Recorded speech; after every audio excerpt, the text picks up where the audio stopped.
Al primer conversatorio organizado por Zona Juvenil y Movimiento Reacciona. Antes de empezar, quiero agradecer la presencia de Pedro Freire, candidato presidencial. Este conversatorio se realizará bajo los márgenes del respeto. Por lo tanto, no se permitirán epítetos ofensivos en la comunicación oral y también escrita, al momento de emitir criterios u opiniones en el chat.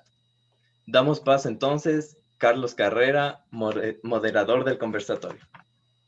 Gracias, Martín. Buenas noches con todos. Mi nombre es Carlos Carrera, como le dijo Martín. Les doy la bienvenida a este primer conversatorio una vez más. Es muy importante el meditar nuestro voto en las elecciones venideras. Estas tienen mucho en juego para nuestro futuro como país. Antes de empezar con el conversatorio, les voy a recordar las mismas directrices que les dio Martín. Debemos mantener el respeto, ya sea de forma hablada o en el chat. Para poder participar, por favor, deben levantar la mano para realizar su pregunta a nuestro invitado el día de hoy y se les dará la palabra en el orden que aparezca. O si su pregunta la realizan por medio del chat, esta será transmitida a nuestro invitado el día de hoy en el orden igual que esté efectuado.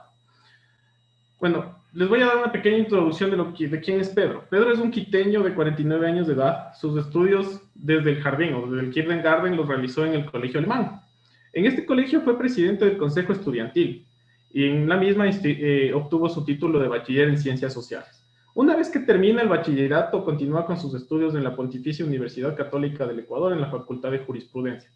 En esta universidad fundó, a partir de una alianza entre varios movimientos, entre ellos el FE y el FADE, el movimiento denominado Nuevo Acuerdo Estudiantil, por el cual fue electo miembro del directorio de la Escuela de Derecho.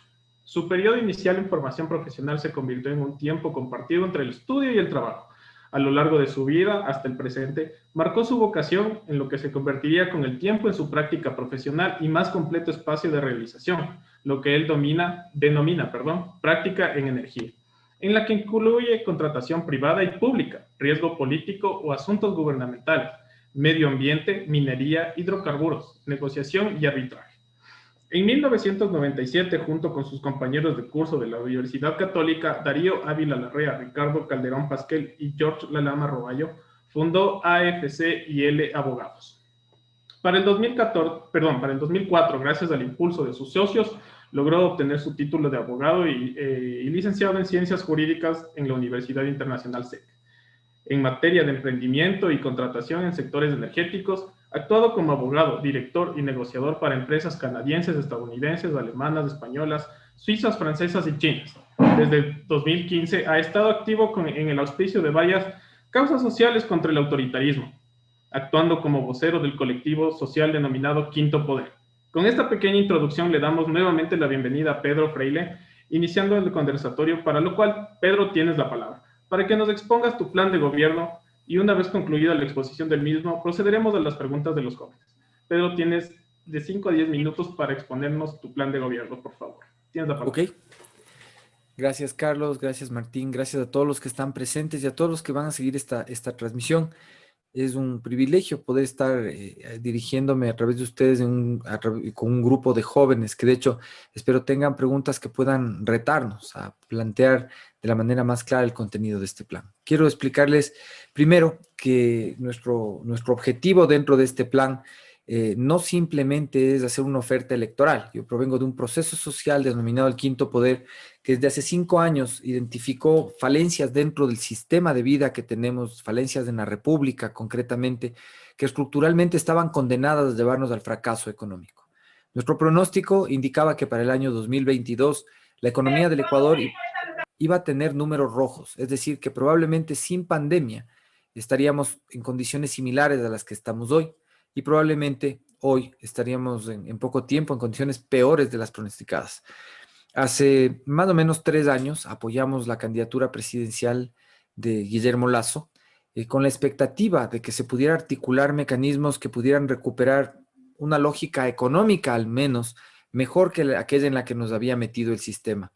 Lamentablemente el candidato presidencial no estuvo ahí para hacer respetar la voluntad popular. Después de los comicios, nosotros como colectivo tratamos de defender el resultado electoral, pero por la circunstancia que fuera, terminamos con el gobierno que hoy por hoy tenemos. Está terminando el gobierno. Nosotros durante esos 3 años decidimos hacer algo, no solo quejarnos del sistema, decidimos articular lo que antes había sido nuestro acompañamiento a la protesta social en forma de construir un plan económico esencialmente. Fuimos con planes de ordenamiento territorial a darle la vuelta al país, tuvimos cerca de 218 cantones, con planes de ordenamiento territorial bajo el brazo para entender qué es lo que realmente existía. No lo hicimos pensando en participar en elecciones, lo hicimos pensando en construir un plan que pudiera ejecutarse. Teniendo el plan terminado en el año 2019, tratamos de que los partidos políticos lo tomaran. Las organizaciones políticas en realidad se dedican exclusivamente a tratar de... Espera un segundito, no entiendo aquí. Perdonen. Tratamos de hacer que las organizaciones políticas reciban de nosotros el plan para ejecutarlo, pero los políticos no se interesan en escuchar a los ciudadanos. Nosotros somos útiles para acompañar marchas, para usar camisetas, para darles el voto. Eso es lo que vale un ciudadano para los políticos, un voto. Y nos sentimos ignorados, nos sentimos irrelevantes, sentimos que en realidad había que hacer algo más. Y decidimos entonces tratar de forzar que reciban el plan. Para hacerlo, les mandamos un manifiesto pidiéndoles que se jubilen a los líderes nacionales de los partidos y claro, no quisieron jubilarse. Pero descubrimos que en cambio podíamos permear las líneas de acceso de otros movimientos que estaban débiles, como el movimiento Amigo, que estaba mediatizado, mediáticamente ya estaba mal por el tema del asambleísta Mendoza, que se entregó a la justicia, le condenaron y demás, que en realidad legalmente no tenía nada que ver con el partido, asunto que investigamos, por lo cual hoy soy el presidente nacional del partido. Teniendo partido y teniendo plan, lo responsable era correr, enfocados en que podemos servir realmente para que los políticos sepan qué hacer en la crisis económica. Nuestro plan tiene en el horizonte 3 tipos de atenciones inmediatas que queremos cumplir para levantar a la nación: salud, seguridad y educación. Ustedes van a encontrar que el plan es poco glamuroso, pero efectivo.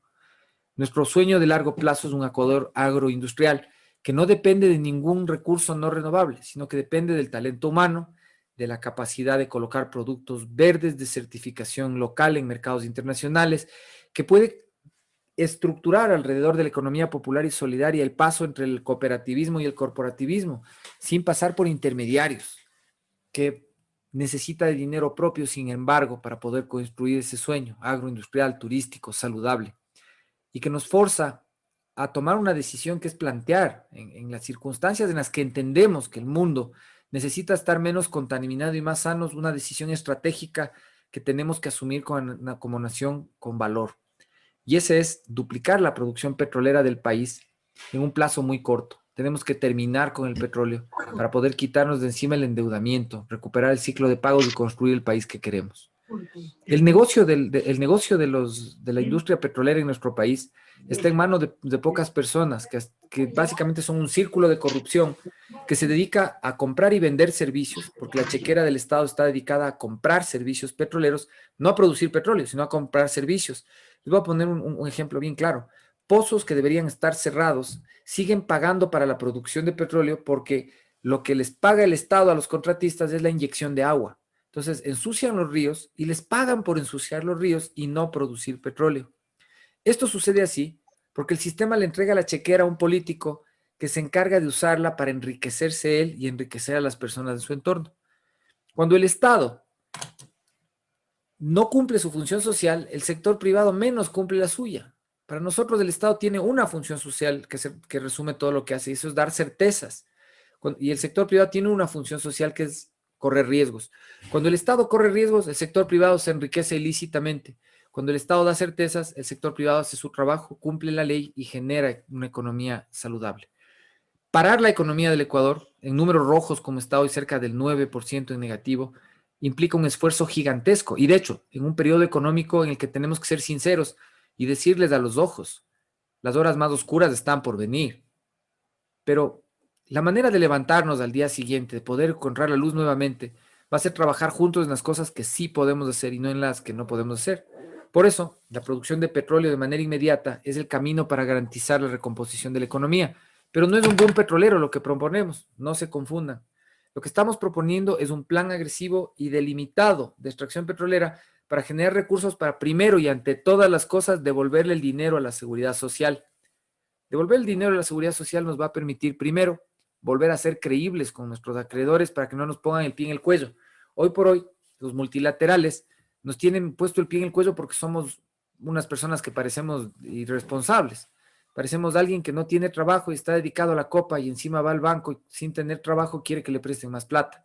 Entonces, si nos prestan plata es con muchas condiciones y normalmente condiciones que terminan afectando a nuestra propia gente. Si en cambio somos capaces de demostrar que nos preocupa nuestra gente y nuestros recursos y nuestra responsabilidad sobre nuestro territorio, nuestros recursos biológicos, nuestro patrimonio cultural, nuestro riesgo político disminuye y podemos negociar en condiciones distintas. Pero esto, que además produce, por un lado, que se recomponga la cadena de pagos interna con plata propia del Seguro Social de vuelta a la Seguridad Social, nos permite traer bancos extranjeros al país para que le hagan la competencia a las 9 familias locales que son dueñas del sistema financiero, que nos cobran, a la buena o a la mala, nos cobran siempre, porque no tienen con quién competir. Porque el único banco grande que podría hacerles competencia, que es el Banco del Pacífico, sigue siendo del Estado. Y ellos mismos utilizan ese argumento para decir, como el Banco del Pacífico tiene que producir utilidades, entonces todos tenemos derecho de producir utilidades. Y te cobran a 35 centavos un pedacito de papel térmico que no sirven ni siquiera para guardar en una carpeta porque se borra. Que te llaman a cobrar $1 cada vez que te tienen que llamar a cobrar, aunque ellos entienden que no tienes trabajo. Entonces, eso tiene que reformularse y a eso tiene que sumarse una condición excepcional al sistema que planteamos, que es la formación de una condición legal para que sea válido el trabajo por horas. ¿Por qué empiezo por el plan económico? Y de hecho, van a pensar muchos, ese plan es solo económico. La verdad es que todas las cosas requieren de recursos. La protección de las personas, la salud, la educación, la seguridad, no funcionan si no somos objetivos y no ponemos dinero propio sobre la mesa.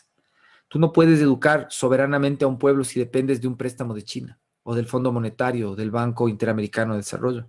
Tú no puedes darle salud a tu gente si la OMS es la que dicta cómo te vacunas, a qué horas comes o qué es lo que tiene que ser relevante para ti. Tenemos que nosotros mismos asumir la responsabilidad y empoderarnos de nuestro destino. Cuando digo nosotros, son ustedes, que son los que van realmente a tener en sus manos las herramientas de cambio. Mi función en esta candidatura es plantear este plan que comienza con la economía. Y de hecho, a Cristina, quiero que todos los temas que tienen que ver con salud, educación y todos los que sean difíciles vayan por fuera, porque lo primero es saber con qué. A cualquier político que venga y que les diga que esto es con un préstamo que nos da alguien, que esto es con plata que vamos a sacar de los impuestos de empresas o de personas que no tienen cómo producir, nos está viendo la cara. Mi función aquí es hacer un desafío al sistema y demostrar que sí podemos ponernos de pie por nuestros propios fueros. El plan es romper el sistema. Gracias, Pedro. Muy buena tu intervención. Realmente has topado puntos muy sensibles. El tema de salud hoy por hoy es un tema que acarrea bastante corrupción en el país, incluso con el escándalo que se ventiló en días anteriores con lo del ministro Ceballos. Es algo lamentable, ¿no? Usar esa forma para traficar. Se podría convertir en una especie de tráfico de influencias para beneficiar a sus familiares, ¿no? Con esto damos paso entonces a las preguntas de nuestros jóvenes. Por favor, vamos levantando las manos para que vayamos realizando las preguntas. Alex García. Buenas noches con todos. ¿Qué tal, Pedro? Un gusto Hola, tenerte por acá. Y pues bien, continuando con tu propuesta económica, justamente para cumplir las promesas que todos nos dicen, pues es necesario ver de dónde, porque si no las promesas se quedan en un papel, en un discurso. Entonces me parece perfecto. Y hablando económicamente mismo, ¿cómo en tu gobierno, cómo se va a manejar el tema del IESE, de los préstamos para nosotros los jóvenes que queremos estudiar? ¿Va a cambiar en algún sentido o se va a mantener como está actualmente? Muchas gracias. Bueno, actualmente, gracias Alex por la pregunta, actualmente básicamente ya no está, pues. O sea, el problema del sistema de becas estatales del Ecuador es que tiene más que becarios, tiene víctimas. Yo he conocido un montón de gente que se ha quedado a medio hacer, digamos, fuera, abandonado, más allá de las líneas enemigas de la indigencia, no solo dentro, no solo fuera del país, sino también dentro del país. El sistema tiene 10.000 becarios abandonados. El Estado no responde por nada de lo que prometió y por lo visto está esperando, no sé de dónde, que le caiga la plata del cielo para ver cómo cumple. Por eso, la plata primero es esencial. Pero de hecho, el sistema educativo tiene algunas alternativas que le van a ayudar a todo el sistema a garantizar que los estudiantes puedan recibir la educación como deben, como una prioridad y gratuitamente. Las universidades privadas pueden seguir existiendo, pero las universidades estatales tienen que multiplicarse. Necesitamos 10 universidades más. Y esas 10 universidades más, el otro día tuve el privilegio, la suerte o la pena, no sé, porque algunos pusieron cara de consternados cuando me empezaron a escuchar, de reunirme con todos los rectores de las universidades. Y claro, la pregunta es, ¿y cómo nos va a dar? ¿Y cómo nos va a asegurar? ¿Y cómo nos va usted a cumplir? A ver, primero, ustedes no están haciendo su trabajo como universidad. Todos los sistemas de becas que pueda proponer el gobierno no tienen sustentabilidad en el tiempo si quitamos, como pensamos hacer, que de hecho necesitamos hacer, el sistema de ingreso a la universidad a través de un examen. Tampoco es una solución tener un propedéutico o una preparatoria. Eso lo único que confirma es que el sistema de educación del bachillerato es una porquería. Cuando el bachillerato sirve, las evaluaciones a lo largo de, imagínate, estás 12 años en el sistema y todo al final empieza a resumirse en un solo examen o finalmente en que tengas que hacer un semestre más o un año más de otra cosa extra porque el sistema no vale. Entonces, hay que corregir el tema en la base.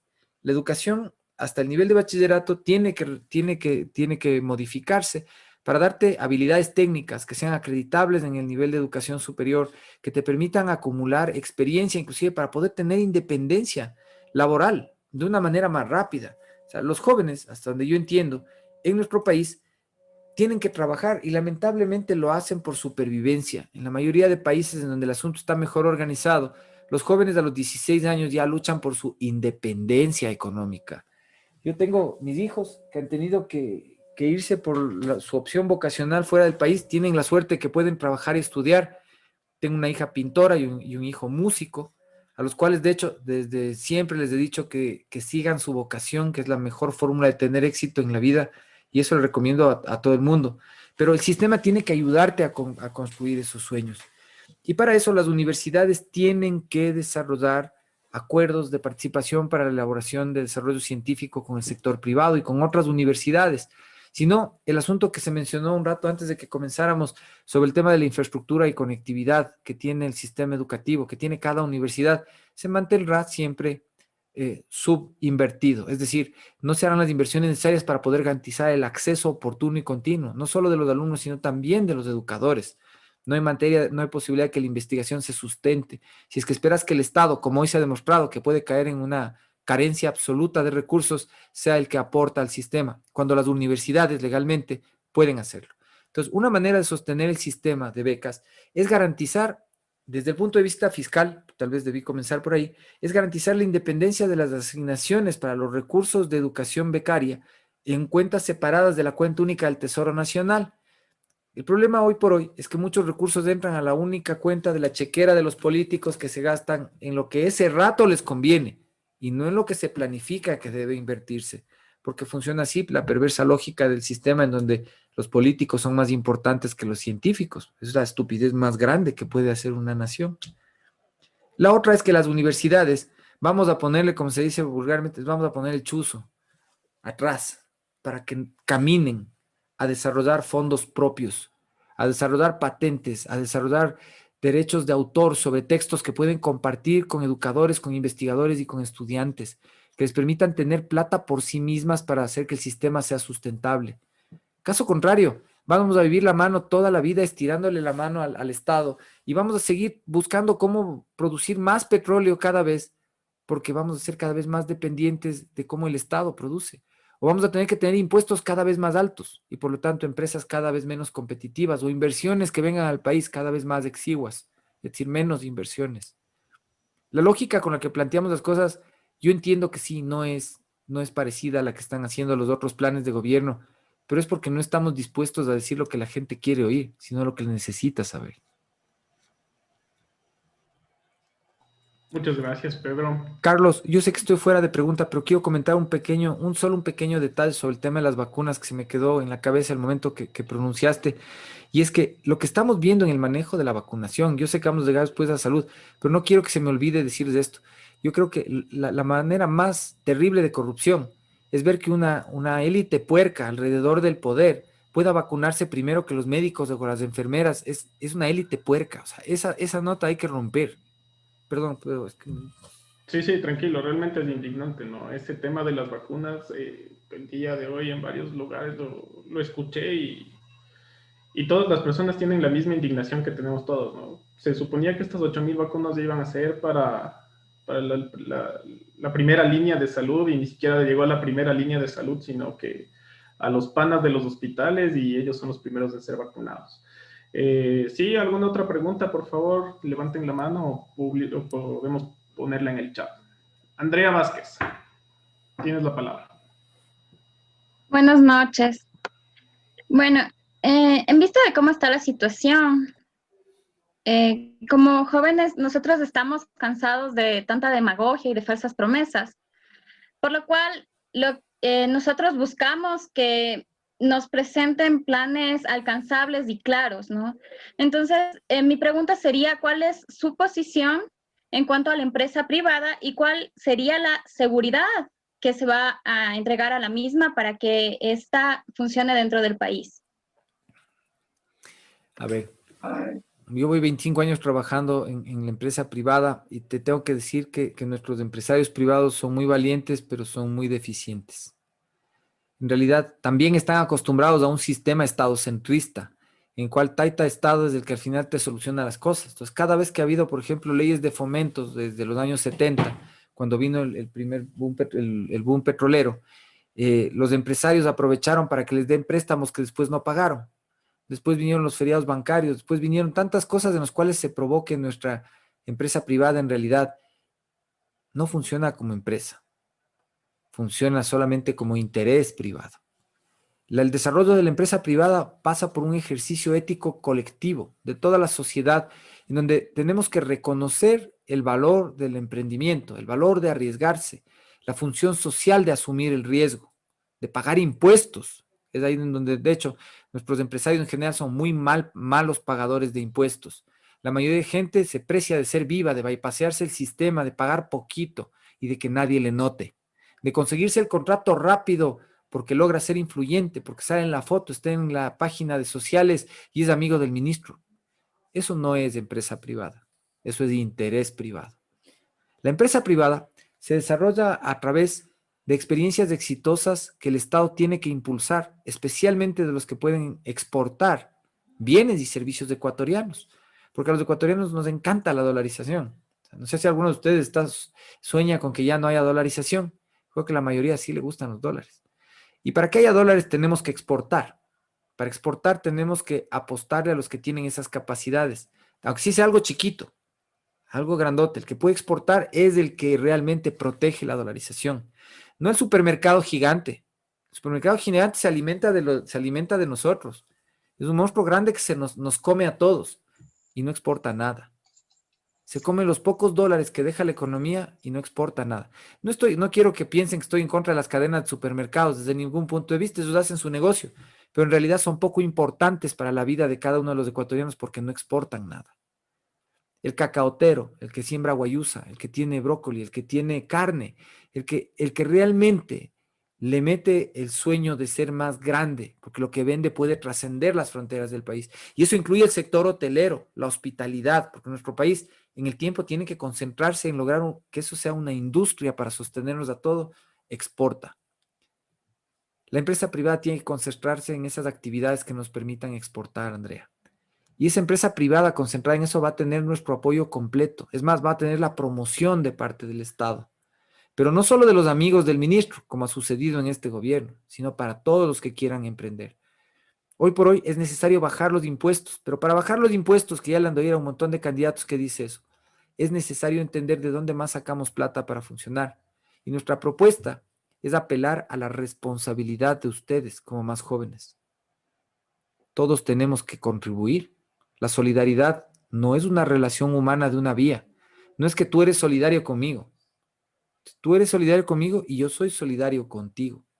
Todos tenemos que buscar una manera de aportar a la seguridad social y de pagar impuestos, aunque sea un poquito, aunque sea de a centavo en el dólar, pero tenemos que empezar a generar una cultura de aportar a la sociedad. Si no lo hacemos, vamos a vivir del cuento de los derechos y garantías y cada vez vamos a estar más pobres. Nuestros sueños y nuestras aspiraciones serán más altas y los resultados cada vez serán peores. Así que la manera de bajar impuestos es ampliar la base de contribuyentes y bajar los impuestos. Es decir, más personas pagando, menos impuestos. Pero claro, la lógica de que el más tiene, más paga, tiene que mantenerse, porque eso se llama justicia tributaria. Así que eso sí vamos a respetar, pero vamos a buscar que todos aportemos más. Hay impuestos como el impuesto de salida de divisas que hay que cortarle de una. No es gradual el tema, hay que cortarle. Porque si no, quienes pueden exportar tampoco van a recibir capitales de bancos extranjeros que les ayuden a financiar más barato. Entonces, las cosas tienen que tener una lógica. Sí, menos impuestos. Lo de los trámites, que es otra cosa que es un lugar común en todo el mundo. Los trámites obviamente tienen que ser menos y sobre todo para los emprendedores nuevos que hoy incluso se les quiere cobrar por el derecho de emprender. Necesitas tú poder abrir tu negocio y de hecho funcionar con una lógica de empoderamiento y responsabilidad. Tú pones tu negocio y la responsabilidad de cumplir la ley es tuya, no del inspector que te viene a poner el sello para decir que tu lugar está bien o está mal. Si estás mal, la ley tiene que caerte encima, tiene que cerrarte, tiene que multarte, pero el riesgo de que esté mal es tu riesgo. Tú tienes que abrir el negocio, empezar a abrir tu cuenta, hacer lo que necesitas para funcionar. Y si lo haces mal, tienes que pagar las consecuencias. Pero si lo haces bien, el Estado no tiene por qué molestarte.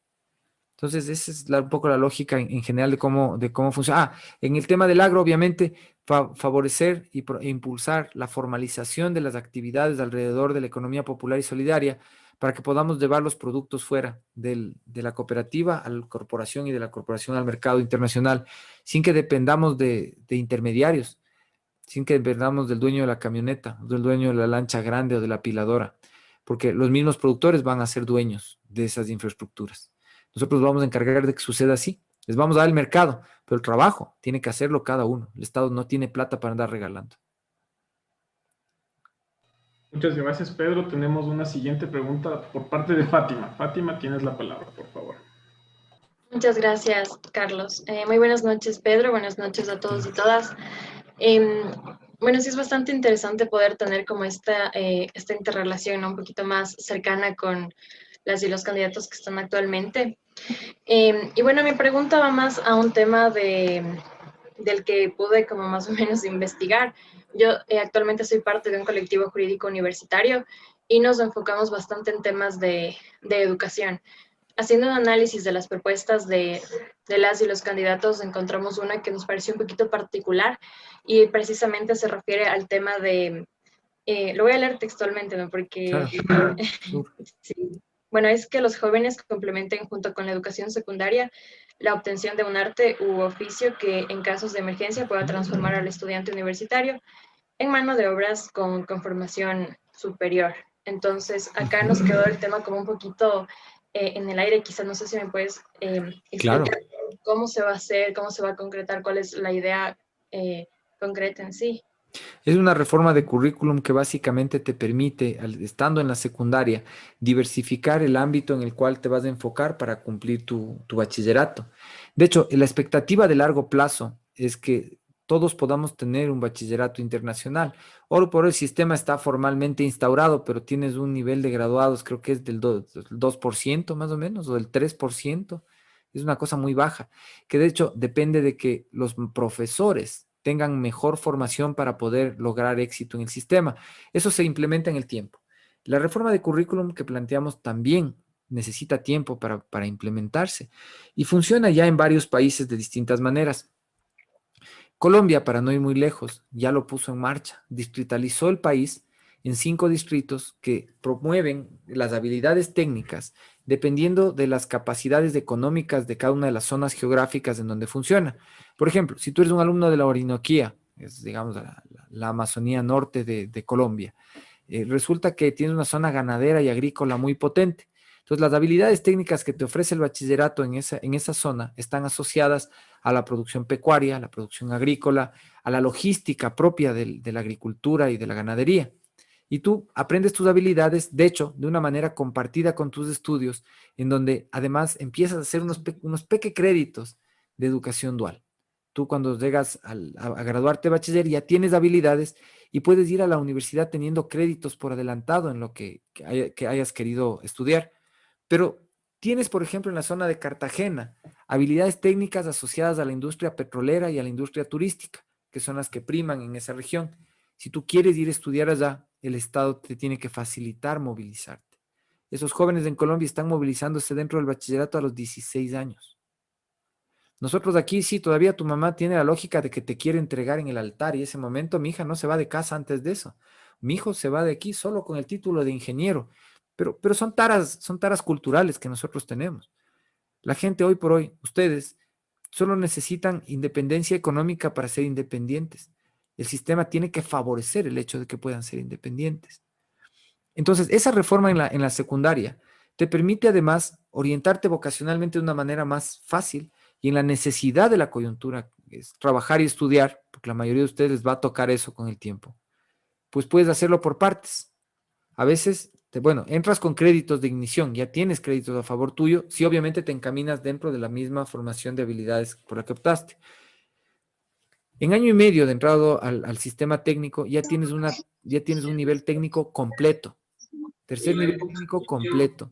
Si quieres elevar eso al nivel tecnológico, puedes hacerlo en semestre y medio más. Y estás avanzado en media carrera del tercer nivel. ¿Por qué proponemos esto? Porque los tiempos de estudio dentro de las carreras universitarias en el país siguen siendo un fracaso. La mayoría de estudiantes que entra al sistema no se gradúa. La mayoría de estudiantes que entra al sistema tiene que desertar para trabajar y sobrevivir. El sistema tiene que ajustarse a la necesidad y no al revés.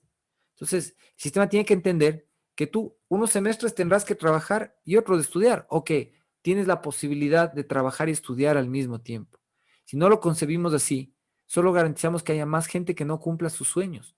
Y un país lleno de gente que no cumple sus sueños es un fracaso. No sé si puedo como preguntar otra cosita. Claro. Gracias. Bueno, en ese sentido, ahorita, o sea, sí me parece súper importante el tema de cómo focalizar esto dependiendo de lo que se necesita en ciertos sectores. Y se me acaba de ocurrir, bueno, en este momento, de que si, por ejemplo, en Ecuador llegase a pasar esto y tengamos bueno, un equipo de personas especializadas en temas, por ejemplo, de ganadería, de temas agropecuarios y tal, de alguna forma podríamos entender que a largo plazo se podría como cambiar la matriz productiva, es decir, dejar de ser tan como extractivistas como tal. Mucho más rápido que en el largo plazo. Mucho más rápido. El largo plazo, en términos económicos, son más de 5 años. Nuestra meta es lograr ese cambio en menos de 5 años. Por eso, para nosotros, terminar el petróleo es una necesidad urgente. No queremos un país dependiente de eso. Lo que queremos es un país que utilice este recurso que hoy tiene mercado, que hoy se puede vender, para poder salir de esas deudas que no podemos pagar. Pero de ahí en adelante ya no vamos a tener cómo depender de eso.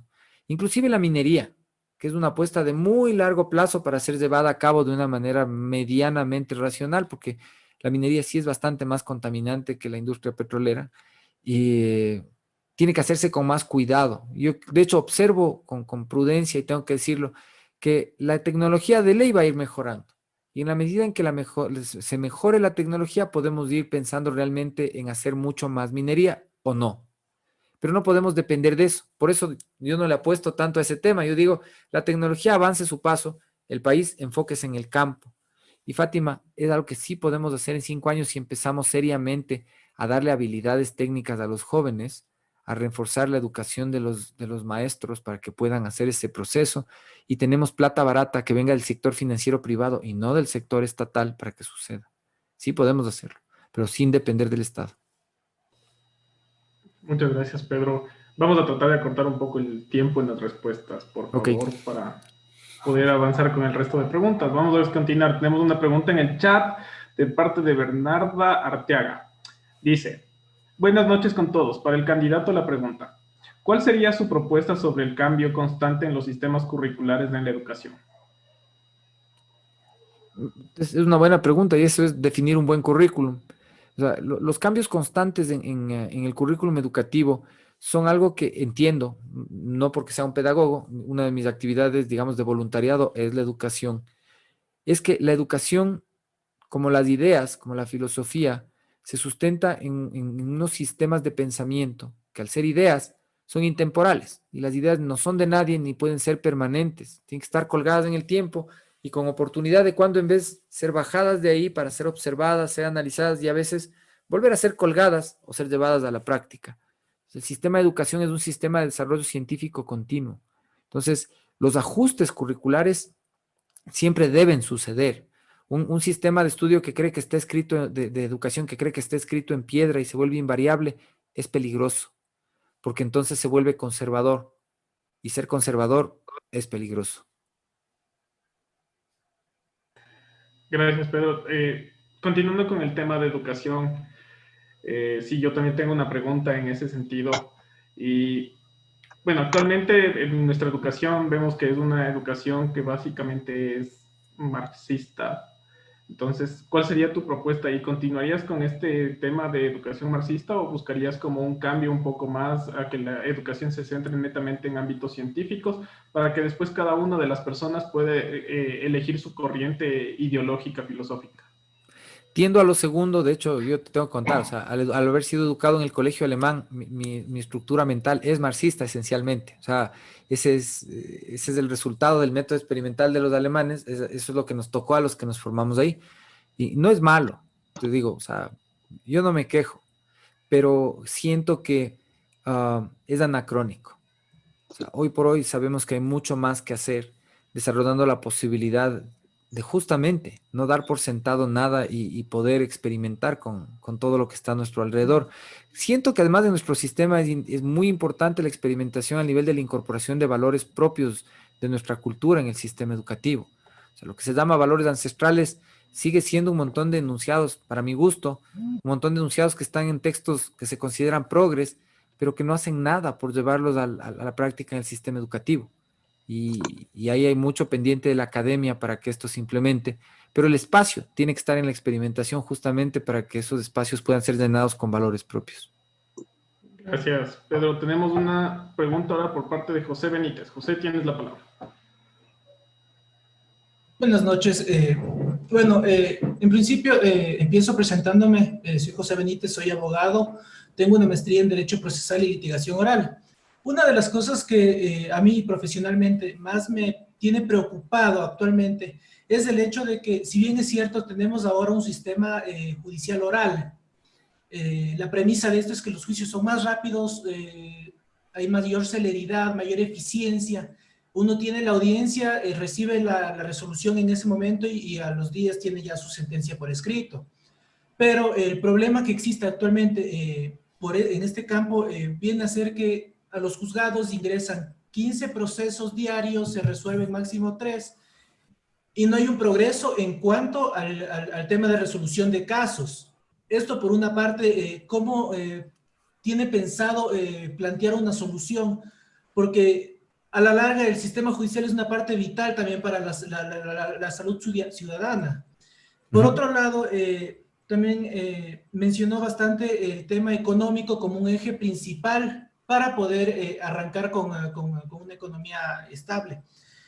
¿Qué tiene planeado hacer para atraer toda esta inversión extranjera, ya que las empresas que han salido huyendo de nuestro país lo han hecho porque nos consideran un país que jurídicamente no es estable? No hay estabilidad en cuanto a las normas, tanto impuestos, normas en cuanto al tema de la superintendencia.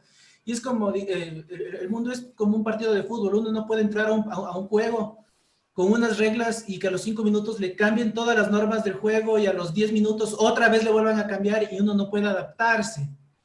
Esto en cuanto al tema de economía. Y también, como está enlazado con el tema de educación, a mí hay una de las cosas que más me preocupa, y es que para poder empezar con una educación de calidad en los jóvenes, en los niños, las personas que imparten las clases y que los educan tienen que estar preparados, sentirse preparados y sentirse cómodos.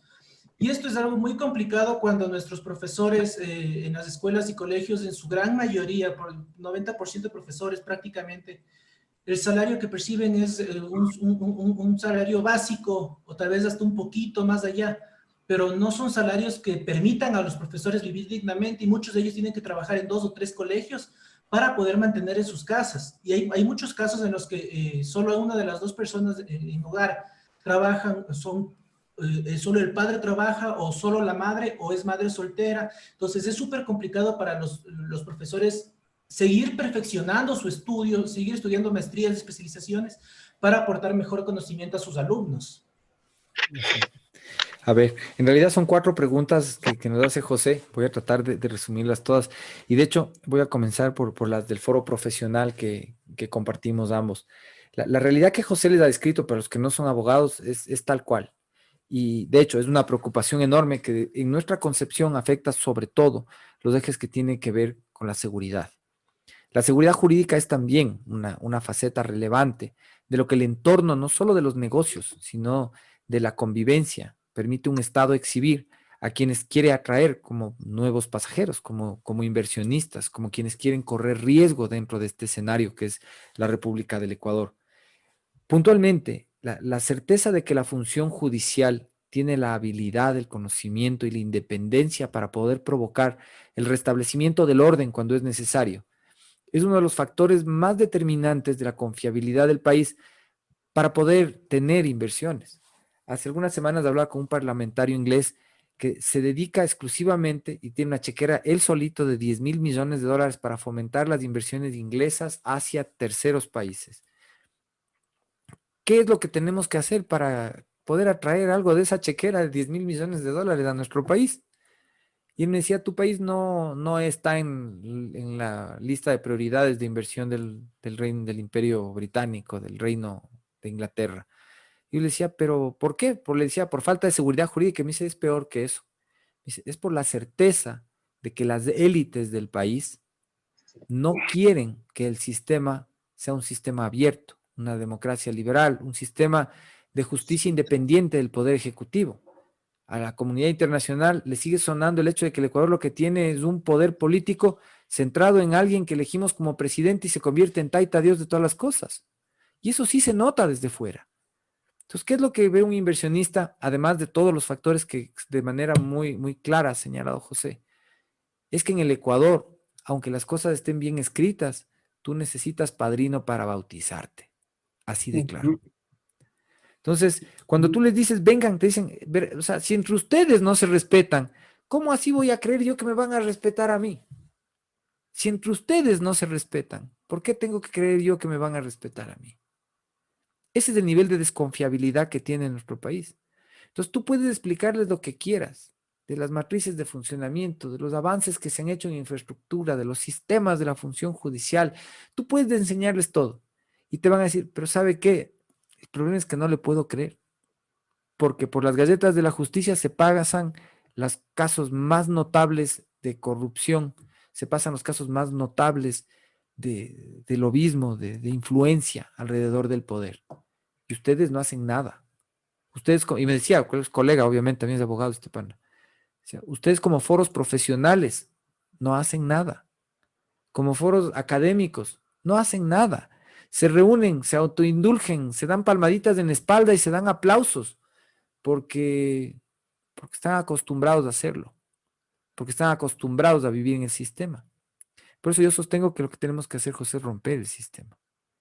Necesitamos levantar la voz. Yo sé que es fregado, perdonen el término que iba a ocupar, pero de hecho tal vez es correcto. Es jodido pararse delante del Consejo de la Judicatura y quejarse, porque estamos practicando la profesión y sabemos que si nos ponemos muy difíciles, el sistema nos puede caer encima. Pero en realidad somos parte del sistema. Los operadores de justicia no son solamente los jueces, ni los fiscales, ni el consejo. Somos los abogados. Y tenemos, yo creo que, tener una presencia ética más fuerte, menos indulgente, menos acomodada al sistema para que funcione como debería ser, con una carrera judicial que favorezca realmente a las personas que están formadas para dar el servicio. Tenemos que reconocer realmente el valor de los que sí hacen bien las cosas, porque hay gente que sí trabaja bien también. Necesitamos reconocimiento para nuestra propia profesión, porque hasta ahora, en la mayoría de familias, ¿qué va a estudiar tu hijo? Se va a ser abogado. Puta, pero parecía buena gente. Está tan degradado el hecho de que todo lo que pasa alrededor de la justicia o la política son cosas malas, que la gente buena de pronto no quiere meterse. pero podemos demostrar que sí somos gente buena, metiéndonos de frente en criticar el sistema, en provocar que funcione, en hacer política, en hacer agremiación en lo profesional. Solo los foros profesionales pueden hacer que esto funcione. Y en ese tema nosotros tenemos una propuesta que puede permitirnos integrarnos al sistema de una manera que genere peso moral sobre el sistema. Y eso se llama el sistema pro bono, en donde los mejores abogados tienen la posibilidad de pagar menos de impuestos atendiendo a los clientes que jamás podrían pagarles, a los más pobres en el sistema. En muchos países del mundo esto funciona. Y de hecho, empiezas a forzar los mejores resultados de sentencias y de ejecutorias de sentencias del sistema cuando los abogados más prominentes trabajan para las personas más pobres, porque son los casos extremos, en donde la sociedad construye verdaderamente las posiciones estructurales o éticas que le empujan hacia adelante, porque todo no está en manos del Estado, y menos en manos del presidente. El presidente de una u otra manera puede ayudar como vocero, como líder de procesos, a que cada sector de la sociedad pueda reaccionar por sí mismo. Igual en la educación, en la formación que debemos dar a los maestros. Los maestros hoy por hoy son de las personas peor pagadas para el nivel de formación que tienen en nuestro sistema, pero queremos que los guaguas sean vivos, sean educados y que todos estemos mejor, solamente porque sí.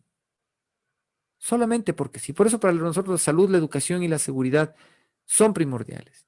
La remuneración de los maestros, su formación continua, es una inversión crítica, una inversión estratégica del Estado.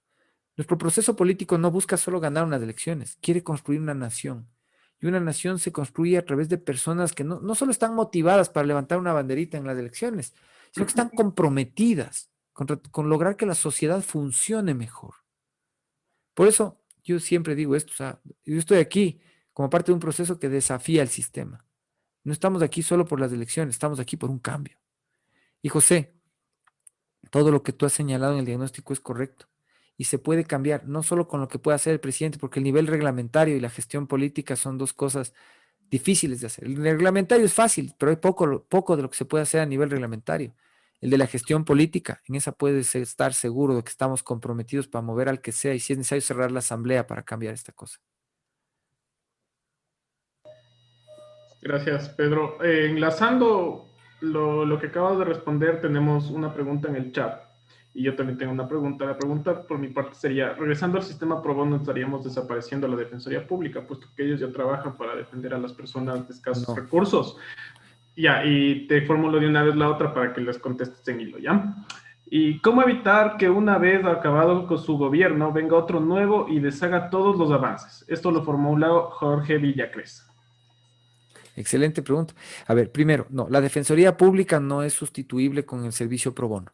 El servicio pro bono es un servicio auxiliar que permite que a quienes quieran optar desde el punto de vista de la prestación del servicio profesional, colaborar.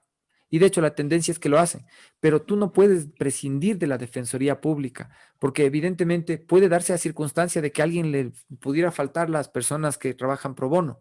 Lo que te permite el sistema es generar recursos, ingresos ocasionales adicionales para la Defensoría Pública. Una de las más grandes, de hecho, conocí de cerca porque hice una práctica ahí en la ciudad de Chicago, permitía que a cambio los impuestos que, digamos así, dejaban de pagar los abogados que asistían pro bono, les permitan tener a ellos una asignación, como se hacía antes cuando había esas fundaciones para Quito, directamente de los abogados que contribuían como pro bonistas a la Defensoría Pública. Entonces, le empiezas a generar también a la Defensoría recursos adicionales. En el tiempo, esto comenzó creo que en la época de la recesión justamente en los Estados Unidos, encuentras que los probonistas y la Defensoría Pública empiezan a trabajar juntos y empiezan a generar sinergias incluso económicas para asegurar que la Defensoría sea de alta calidad. Hoy por hoy hay muy buenos abogados dentro de la Defensoría Pública, definitivamente sí, pero con una condición marginal de trabajo que tiene que elevarse. O sea, la función social que están cumpliendo es la de garantizar el acceso a la defensa de quien no puede pagarse una. El tema de pro bono, por otro lado, es una reforma tributaria, porque es un tema de impuestos el que estás poniendo interfeuto. Pero la última parte de lo que preguntó la persona que nos preguntó ahorita, ¿cómo era? ¿Cómo evitar que una vez acabado su gobierno se venga nos caiga otro el nuevo sistema y deshaga todos los avances? ¿Cómo evitar que se deshaga el sistema? Porque Ese es pasa un todo el factor tiempo, ¿no? Eso es política, o sea, eso puede pasar todo el tiempo y es un tema de gestión política y de continuidad en los procesos políticos. Si la sociedad no defiende los procesos se extinguen. Si la sociedad defiende los procesos, porque obviamente son buenos, se continúa en el tiempo. La tendencia natural es que la sociedad rechace lo que no le sirve y quiera proteger lo que sí le sirve.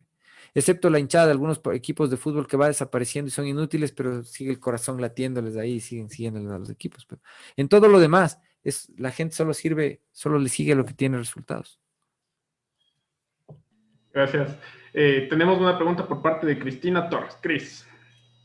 Hola, a ver, yo quisiera preguntar un montón de cosas realmente porque es como que muchas personas tenemos preguntas como, por ejemplo, ¿consideras que es necesario limitar el acceso de personas a las candidaturas para asambleísta? O sea, esta vez tenemos 16 postulantes a la presidencia.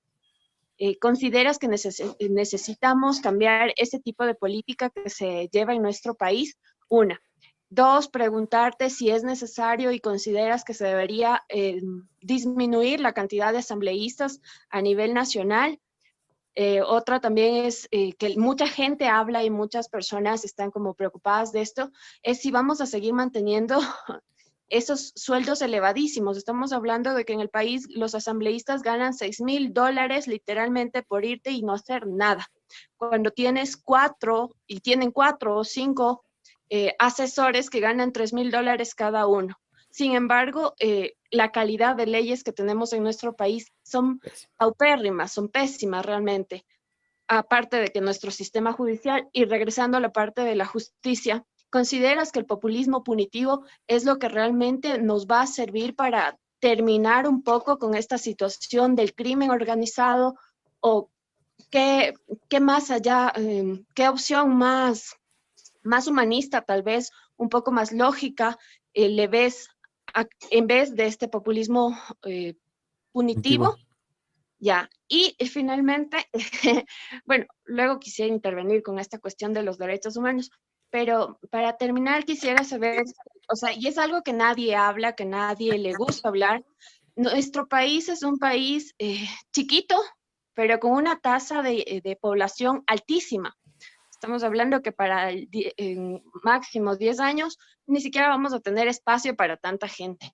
Entonces, tal vez consideras que es necesario empezar a limitar el crecimiento demográfico en nuestro país. Gracias. Ok. A ver, ¿en qué orden vamos a ir? Comencemos por lo más fácil y rápido. 16 candidatos es muchísimo, sobre todo 16 malos candidatos es exagerado. Yo creo que las personas, contrario a lo que ya me dijo la presidenta del CNE, porque lo dijo en la previa de los debates, cuando me escuchó hablar de esto, me dijo que yo estaba limitando los derechos de muchas personas. Estamos limitando los derechos de todos con esta porquería de show que estamos armando. Yo creo que las personas que van a candidatizarse a algo deberían pasar primero una evaluación mínima de su conocimiento de ciencias de Estado. O sea, en el 4º nivel y con una ponderación de 9/10. Mejor que no sean candidatos si no pueden pasar.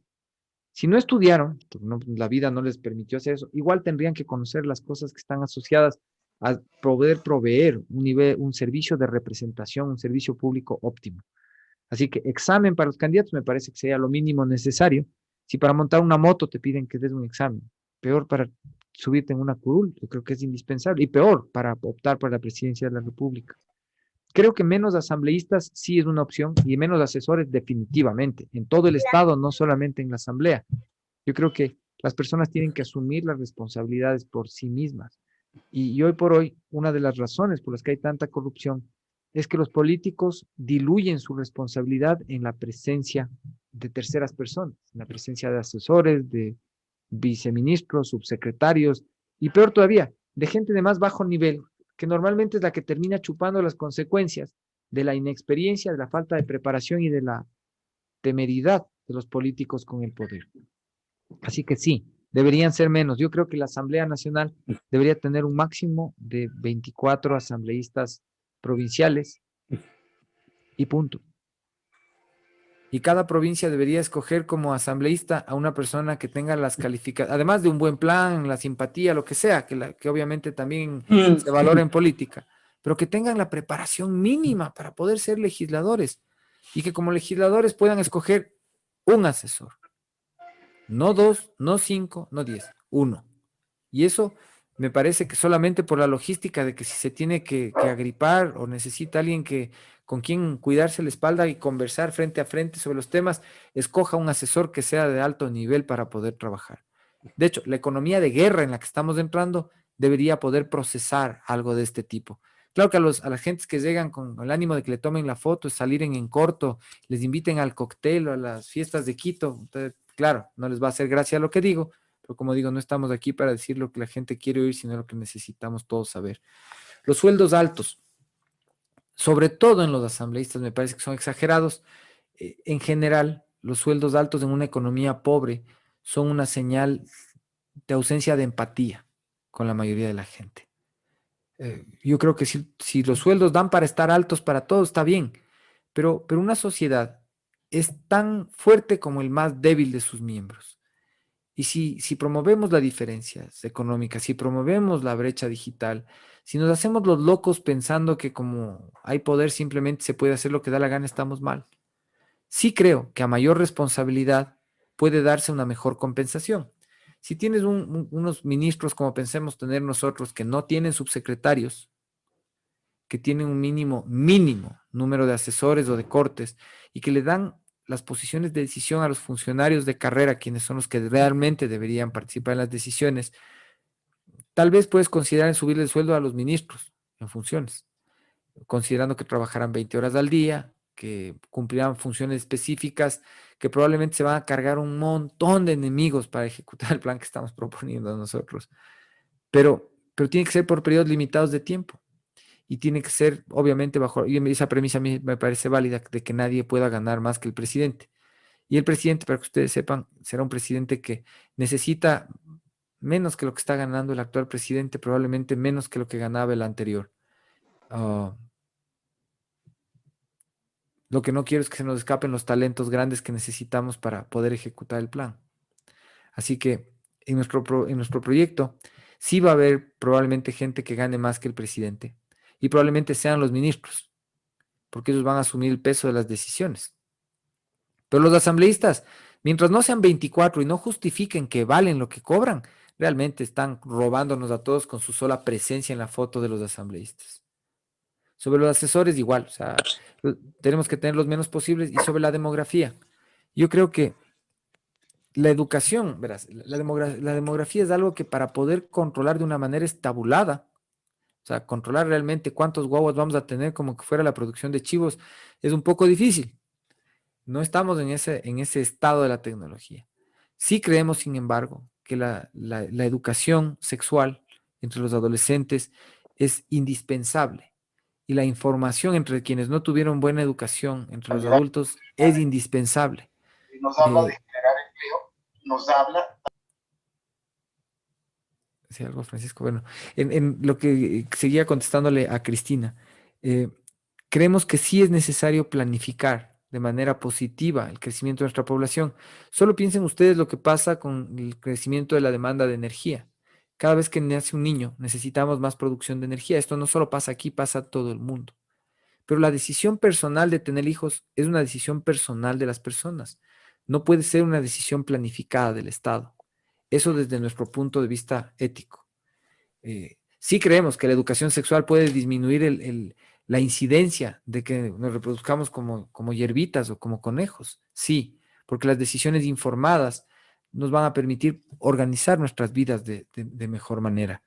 Pero creemos que el populismo, y de aquí mismo está lo del populismo punitivo, creemos que, y es un tema que está desconectado del anterior, pero para poder redondear el tema tema de la demografía, es un tema de educación.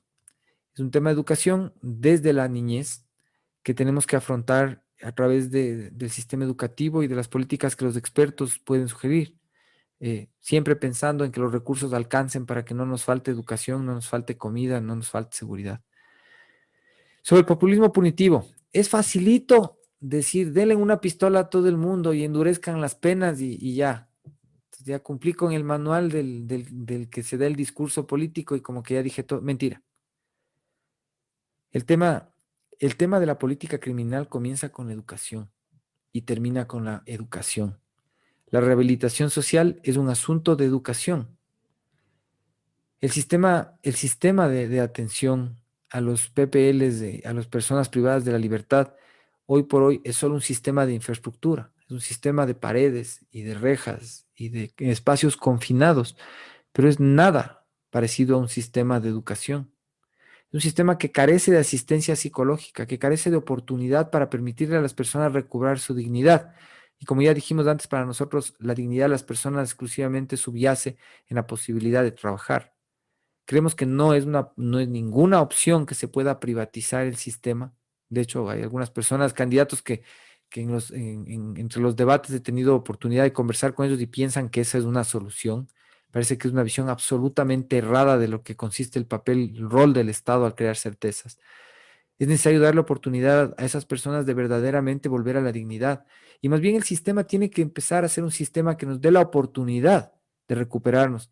Quienes han caído víctimas del sistema por cuestión de necesidad económica, por cuestión de fragilidad en determinado momento que les hizo caer en una adicción. Son todos seres humanos como cualquiera de nosotros. Son víctimas del sistema también. Y cualquiera de nosotros, si nos sucede, vamos a querer una oportunidad para salir adelante. Es indispensable que el Estado garantice esas oportunidades. Gracias, Pedro. Tenemos una pregunta en el chat que está completamente enlazada con este tema. Dice, ¿existe una forma de acabar y minimizar la delincuencia en este país? ¿Pensaría usted de implementar leyes más fuertes como la cadena perpetua y pena de muerte?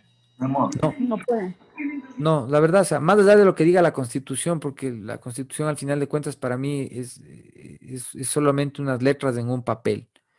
Y de hecho que en algún momento necesitarán reformas. No es nuestra prioridad reformarla, pero en algún rato necesitarán reformas por el tema de la intemporalidad de las ideas que les he mencionado antes. Creo que nada que sea injurioso a la persona humana, ni la cadena perpetua, ni la tortura, ni la castración química, ni la pena de muerte, son cosas que tenemos, yo creo que como sociedad tenemos que superar.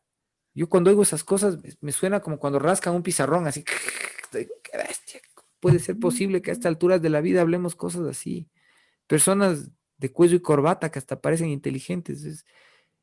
No va conmigo en lo personal y felizmente no va dentro del proceso político del que formo parte porque simplemente no está no está en nuestros códigos, no sintonizamos con eso. Gracias, Pedro. Tenemos también la mano levantada por parte de Javier Erazo. Hola, ¿qué tal? ¿Cómo están? Buenas noches con todos. Hola, Pedro, saludo desde acá, desde Cotopaxi, un abrazo, que te esté yendo Javier, bien. ¿cómo estás? Bien, un gusto escucharte. A ver, yo tengo una pregunta porque nadie le para bola a esto. Nadie le para bola a esto, ñaño, de todo el tiempo que he visto y quisiera saber cómo vamos a hacer para mejorar en el deporte en el país. Tú ves que hay buenos deportistas que tienen que emigrar, que no les pagan lo que es, y yo soy testigo de que la plata en federaciones, asociaciones, se va por otros lados, van a otros lados y no a los deportistas. ¿Cómo hacer para mejorar el deporte en el país y tener lo que tanto soñamos, más campeones olímpicos? Porque calidad hay, pero... Quitarle la mano, quitar a los políticos de ahí. Javier, yo quisiera hacer la diferencia entre buenos políticos y malos políticos, pero en realidad tanto el deporte, y no solo el deporte de élite, sino el deporte en general, como cultura de la salud física y mental de nuestra nación, y como sí, como una expresión de nuestras capacidades y nuestras competencias frente a otras naciones del mundo, requiere independencia de la mano de los políticos. Es distinto tener políticas de Estado que hagan funcionales las decisiones en cada momento, que permitir que sean los políticos los que sigan girando los cheques. Es necesario alimentar el deporte olímpico no solo de recursos estatales, sino también de la posibilidad de que el sector privado, en lugar de pagar impuestos por hacer aportes, tenga la posibilidad de deducir costos por ponerle plata, por apostarle al deporte. Y de hecho, debería ser en la lógica de que ponerle, digamos así, por cada dólar que pongas en deporte amateur, que tenga perspectiva olímpica, deberías tener el doble de lo que te permite exceder el sistema tributario por aportar al deporte profesional. ¿Por qué? Porque en el deporte profesional, cuando la empresa privada aporta, tiene derecho de meter la cuchara, como los políticos están haciendo en el deporte olímpico, y de promoverse y promover productos, promover marcas. Cuando haces en el deporte olímpico, en realidad lo estás haciendo a nombre de la nación. La promoción de marcas tiene que estar regulada y restringida, porque el deporte no puede ser un negocio, es esencialmente el deporte. Entonces, la manera de lograrlo es permitir que le salga mejor aportar al deporte olímpico, al deporte de élite, como se llama, la formación de deportistas y educadores dentro del sistema. Países como Alemania lo hacen desde después de la Segunda Guerra, poco después, de hecho, alrededor del año 60, cuando los hermanos Dassler lograron darle forma corporativa a Adidas y empezaron a hacer una marca que apoyaba el deporte de élite. Esos casos de éxito sirven y permitieron articular conceptos que de hecho se extendieron después al arte, a la cultura, al cine, a las artes escénicas en países como España, como Argentina, como México, que permitieron la formación de fondos autónomos, distintos de los del presupuesto general del Estado, distintos de los del manejo de los políticos, que permiten que estas actividades se conviertan en industria. Se convierten en industria porque generan una dinámica económica alrededor de un propósito que normalmente parecería sin fines de lucro, pero que tiene la capacidad de ser sustentable por sí mismo, porque genera el incentivo. O sea, tú te generas el incentivo de que es bueno invertir. Y como es bueno invertir, además lo haces bajo la regla de que no puedes incidir. Entonces, ni el político ni el empresario puede incidir sobre la industria. Tienen que ser los entrenadores, los formadores, los pedagogos, los mismos artistas, las escuelas de arte, las escuelas de ciencias deportivas, las que se encargan del desarrollo de la actividad. El Estado se convierte en un garante de que ni los políticos ni la empresa privada puedan tomar las decisiones. Es un modelo diferente al que tenemos hoy por hoy en el Ecuador, pero no es un experimento. Hay una decena de países en el mundo para los que funciona. Algunos, de hecho, que ya han ido más allá en estos temas, como el Canadá, que de hecho están pensando buscar maneras de monetizar a través de las bolsas de valores el incentivo de la promoción de los deportistas de élite. Pero bueno, para llegar hasta Yazote, tenemos que pasar por lo primero, y eso es generar fondos independientes del Estado y de los políticos y los empresarios para poder desarrollar el deporte. Pero una consulta aquí Sí, para cerrar. ¿Vamos a invertir en deporte o vamos a cambiar la estructura? ¿Se podrá Vamos a invertir? no, hay que invertir en deporte desde ya, porque tú, o sea, el Eso. paso de lo uno al otro es un paso que no sucede de un día para el otro, sucede en años. Entonces, en esos años, tú no puedes poner un alto al deporte y después de 3 años decir, bueno, cholitos, ya pusimos en papel esa nota chévere que estamos hablando y ahora sí todos a los Juegos Olímpicos. No, de hecho, tenemos que asegurar que la dinámica del deporte de élite no se detenga por efecto de la recesión económica.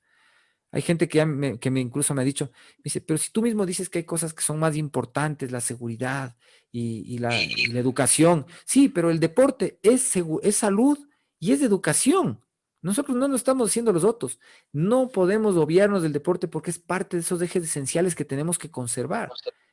Una república sin nación, sin deporte, no tiene un valor moral en el cual verse reflejado. Es esencial que mantengamos la inversión, la poca que hay ahora, y más bien recuperemos un nivel de inversión apropiado en el deporte de élite para poder pasar ese nuevo esquema que proponemos de una manera segura que tenga proyección en el largo plazo. Gracias, Pedro. Gracias, Pedro. Tenemos una pregunta por parte de Richard Romero. Vamos a tratar de ser un poquito más concisos en las preguntas y también, por favor, Pedro, un poquito más pequeña la respuesta para ya estamos bastante tiempo conectados, ¿ya? Dale. Muchísimas buenas noches con todos. Gracias por darnos esta oportunidad. Pedro José, mi inquietud es acerca de lo que los ciudadanos tenemos ahora, ¿no? Como opciones de voto a todas las dignidades en los diferentes partidos. Procesos que probablemente no provienen de alguna formación. A veces llegamos a tener candidatos artistas, candidatos que tienen, digamos, simpatía, algún tipo de simpatía a la población, pero no necesariamente van los más preparados. ¿Cómo hacer para cambiar ese esquema y tiene proyectado a largo plazo hacerlo desde las bases que ya se van formando? Sí, bueno, en lo inmediato es buscar la implementación de una examinación de ciencias de Estado, eso lo mencionamos antes ya, y es que las personas que quieran aspirar a ser candidatos, sea como quiera que se hayan formado, tengan que pasar un examen complexivo de ciencias de Estado que les permita a la gente tener una mínima posibilidad de saber si estas personas podrían servir para un cargo público. De hecho, esa examinación pensamos que debería suceder en línea, algo parecido a lo que estamos haciendo aquí, sin preguntas previas, sin bancos de preguntas de estilo selección de jueces, sino simplemente de manera abierta, un cuerpo académico que haga la examinación y pueda además demostrar la competencia del sujeto interviniente en el proceso. La otra, la formación. Desde agosto estoy al frente de una organización política nueva, la más nueva del sistema. La tomamos conscientes de que tenía un peso mediático encima, era hasta la más apestosa del sistema, pero es el vehículo exacto para demostrar que se puede hacer algo distinto sin importar cómo es el recurso que tomas. Para los que hayan leído El Cantar del Mío Cid, para nosotros la toma del movimiento es como el rescate de la tizona de manos del sultán de la Taifa de Valencia por parte del Cid Campeador. Los que no me entiendan tienen tarea, vayan a leer El Cantar del Mío Cid, que ya están grandes como para no haber leído, ¿no? Pero más o menos así es el proceso que nosotros entendemos. Y esa espada, de una tecnología distinta a la que podíamos tener de otra manera, no sirve de nada si no puede pasarse de generación en generación. Por eso para nosotros la organización política debe ser abierta, debe ser un espacio concurrente de decisiones horizontales, debe ser un ejemplo de cómo debería ya suceder la política en nuestro país. Y eso sucede dándole formación a los jóvenes. Para eso, ya estamos trabajando ahorita con 2 tanques de pensamiento, 2 fundaciones, la FTDE desde Nueva York y la CELAEP aquí en el Ecuador, y la intención es provocar nuevos cuadros políticos para las siguientes elecciones seccionales con plan. O sea, no nos interesa tanto que seas cantante o tiktokero, sino que tengas capacidad de asumir la responsabilidad de saber cómo ejecutar un plan y el riesgo de someterte disciplinadamente a la formación que pensamos poner a disposición de ustedes para hacer algo diferente en política. No estamos buscando los cuadros que estén más cercanos. De hecho, esperamos gente que tenga la capacidad de contestar, de contestarnos y hacer política y liderar, que sea mejor que nosotros. Para eso estamos aquí, para encontrar gente mejor que nosotros. Gracias, Pedro. Jefferson Alcibar. Hola, buenas noches, ¿cómo está? Bueno, les saludo desde Chile, soy ecuatoriano igual, residente acá, siguiéndolo durante todo este tiempo. Bueno, yo tengo mi consulta. ¿Qué propuesta se puede hacer o hay pensado ante la fuga de profesionales? Habemos muchos profesionales que salimos obviamente del país con la aspiración de formarnos fuera porque tal vez no hay la posibilidad dentro de la patria. Y bueno, pues el tema de becas, obviamente, para formación de especialidades médicas es muy complicado. Entonces, esa es mi pregunta. ¿Qué propuesta se puede generar en este caso para, si llegase a ser presidente, pues trabajar sobre aquello? En realidad son muy interesantes las preguntas de Jefferson. En realidad son varias preguntas ahí mismo, porque por un lado tienes la fuga de talentos explícita y por otra tienes las restricciones ocasionadas sobre los becarios que están fuera. Tenemos 2 minutos, les tengo que conversar, Carlos, de eso, así que voy a tratar de ser rápido con Jefferson. Jefferson, para nosotros los becarios que están hoy fuera del Ecuador son básicamente efectivos que se han quedado detrás de las líneas enemigas, como en las películas típicas del Vietnam. Nuestra responsabilidad es ir a rescatarlos con recursos económicos para que puedan completar sus procesos de formación en donde sea que estén. Ecuatorianos no pueden quedarse abandonados por parte del Estado ecuatoriano en donde sea que estén. Para traer a los profesionales ecuatorianos de vuelta al Ecuador, pues el tema pasa de nuevo por la plata, hermano. O sea, decirte que eso pasa por una decisión o una promesa que te puedo hacer es una mentira. Por eso el plan tiene que ser económico primero para poder crear condiciones de empleo que te permitan a ti mismo encontrar el atractivo de estar en el Ecuador como una opción de vida inmediata. Tenemos hoy problemas internos para sostener nuestra propia economía y solo en la medida en la que pongamos de pie la economía, tú probablemente vas a decir, no, me conviene más estar en el Ecuador.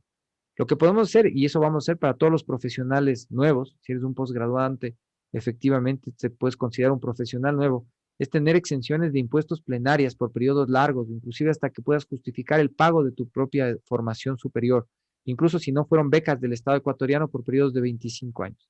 Si tú estás debiendo por un posgrado que estás haciendo, no te vamos a cobrar impuestos, sino para que pagues lo menos de lo que pagas con televisión de cable de lo que tienes que pagar de tu formación. Para que no pagues impuestos sobre los insumos que vas a necesitar para implementar tu consulta. Y claro, se respetarán de manera estricta las calificaciones profesionales y de formación a la hora de ocupar plazas dentro del sector público. Para la medicina es muy importante decirte otra cosa más, Jefferson, y es que nosotros concebimos la creación de un sistema de salud pública, que hoy por hoy en el Ecuador es solo un tema declarativo.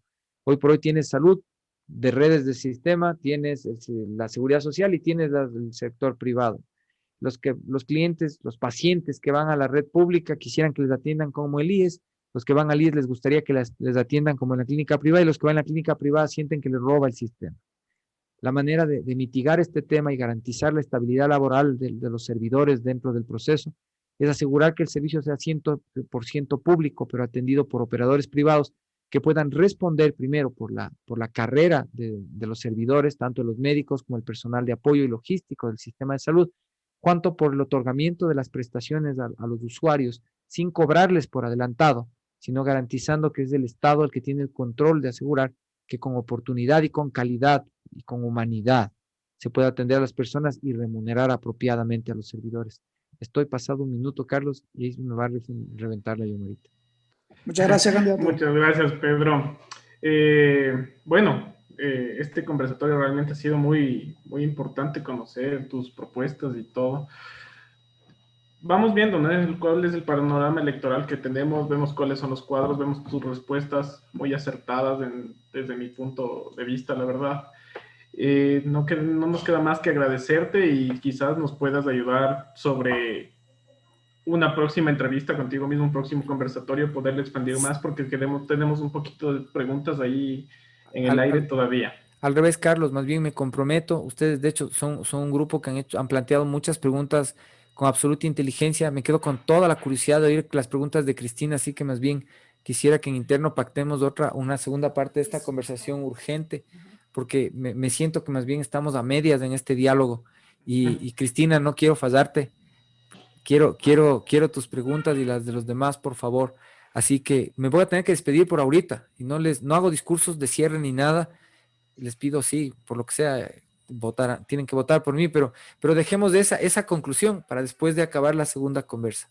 Yo les digo, solo un Dios les pague por el momento, por la paciencia, por escucharnos, por darnos este espacio y más bien hasta mañana o pasado que nos volvamos a ver, les mando un abrazo y les agradezco mucho. Muchas gracias, Pedro. Entonces quedas comprometido para extender este conversatorio. Seguro que sí.